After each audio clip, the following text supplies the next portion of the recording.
যদি কোনো ব্যক্তি কোনো ভালো কাজ করার নিয়ত করে, কি কাজ করার বলেন? ভালো কাজ করার, নেকির কাজ করার, সওয়াবের কাজ করার। যদি নিয়ত করে যে হ্যাঁ আমি কাজটা আজকে করবো, যে আজকে আমি 2 টাকা হলেও বা 5 টাকা হলেও দান করব, একটা ভিখারি মানুষকে খায়রাত করব, বা একটা মাদ্রাসার এতিম বাচ্চাকে খাওয়াবো, বা একটা মাদ্রাসার এতিম বাচ্চাকে খাওয়াবো, বা আমি 2 রাকাত নামাজ পড়বো, বা আমি একবার আলহামদুলিল্লাহ আল্লাহ শুকরিয়া করব, বা একবার লা ইলাহা ইল্লাল্লাহ মুহাম্মাদুর রাসূলুল্লাহ সাল্লাল্লাহু আলাইহি ওয়াসাল্লাম পড়ব। সে যদি এই কাজটুকু করে, সে ব্যক্তি নিয়ত করার পরে যদি এই কাজটুকু করে, তাহলে তাকে 700 গুণ পর্যন্ত তাকে সওয়াব দেওয়া হয়। বলি না সুবহানাল্লাহ।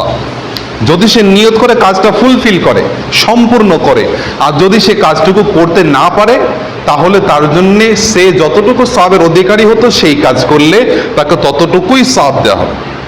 যদি নাও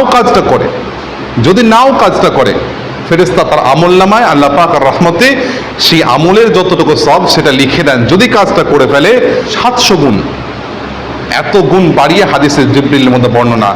আরেকদিকে যখন উম্মতে মুহাম্মদ সাল্লাল্লাহু আলাইহি ওয়াসাল্লাম আল্লাহ পাকের বান্দারা যখন কোনো গুনাহের কাজ করার নিয়ত করে, যখন কোনো ফাহেশা গুনাহের কাজ করার নিয়ত করে, যে আজকে হ্যাঁ আমি আমার এই গুনাহের কাজটা বা এই কাজটা করব, যেটা গুনাহের কাজ,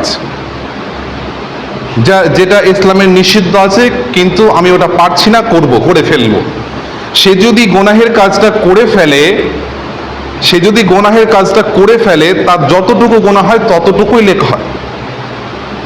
যখন সে ব্যক্তি গুনাহ করার নিয়ত করে, আল্লাহ ফেরেশতাদের বলেন, ফেরেশতা এখন লিখো না, দেখো বান্দাটা গুনাহ করছে কিনা দেখো, তারপর লেখো।